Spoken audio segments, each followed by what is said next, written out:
முறை மாற்றத்திற்கு, அடிப்படை அமைப்பு அரசியல் மாற்றத்திற்கு வந்த புரட்சியாளர்கள் உங்கள் பிள்ளைகள். இந்த கட்டிய கட்டடத்துக்கு வெள்ளையடிக்க வந்த சீர்திருத்தவாதிகள் அல்ல. இந்த கட்டடத்தை இடித்து விட்டு புத்தம் புதிதாக புதிய கட்டடம் கட்ட வந்த புரட்சியவாதிகள் என்பதை என் அன்பு சொந்தங்கள் புரிந்து கொள்ள வேண்டும். படிக்க கல்வி இல்லை, குடிக்க தண்ணி இல்லை, பார்க்க வேலை இல்லை, படுத்து செய்து கொள்ள மருத்துவம் இல்லை, பயணிக்க பாதை இல்லை, உண்பதற்கு நல்ல நஞ்சில்லாத உணவு இல்லை, சுவாசிக்க காற்று இல்லை. என்ன வாழ்க்கை இது? என்ன வாழ்க்கை இது? ஓ, மலையை வெட்டி ஏத்தலாம் பார்த்துக்கிட்டு இருக்க, அது வேற என்ன கல்லுன்னு நினைச்சிட்டு இருக்கியா? பூமி தாயின் மார்பு. மழை இல்லைன்னா ஒரு நிலம் பாலைவனமாகிருங்கிற அறிவியல் உயிரில் உண்மை தெரியாத உங்ககிட்ட பேசி என்ன பண்றது?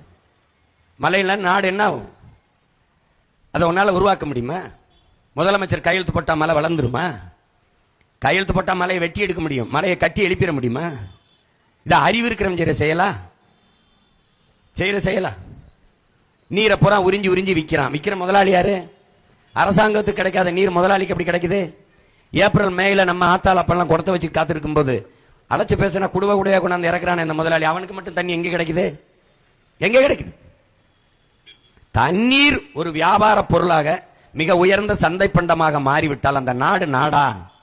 அறிவை வளர்க்கும் கல்வியும் உயிரை காக்கும் மருத்துவமும் உலக உயிர்களின் உயிர் தேவையாக இருக்கிற நீரும் ஒரு சந்தை பொருளாக விற்பனை பண்டமாக மாறிவிட்ட நாடான் அது சுடுகாடா?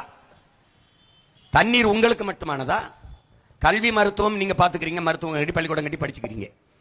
நீர் உங்களுக்கு மட்டுமானதா? அது உலக உயிர்களின் பால் இல்லையா?